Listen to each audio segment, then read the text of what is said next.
তো ধোকা খেয়েছি আন্টি। তোকে আবার কে ধোকা দিল রে গুবলু সোনা? ও আন্টি মাম গো, সে কি রে মাম?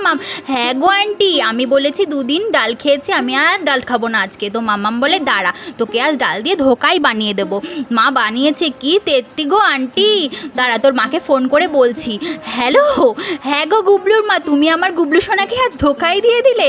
হ্যাঁ গো, কি করব, দেখো না ডাল খেতেই চায় না, তাই মটর আর ছোলার ডাল ভিজিয়ে রেখে তাতে একটু পেস্ট করে কয়েকটা লঙ্কা দিয়ে সর্ষের তেল আর ঘি একটা কড়াইয়ের মধ্যে দিয়ে গরম মশলা ফোড়ন দিয়ে পেস্টে দিয়ে নুন হলুদ চিনি ভেজে রাখা জিরে আর গরম মশলা গুঁড়ো দিয়ে একটু গরম গরম একটা থালায় ঘি মাখিয়ে সেটা ঢেলে চৌকো করে কেটে নিয়েছি। এবার সেটা তেলের মধ্যে সোনালি কালার করে ভেজে নিয়েছি।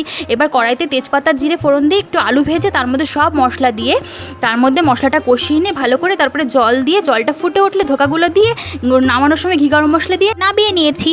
কি গো, কেমন লাগলো রেসিপিটা? হ্যাঁ গো, খুব সুন্দর।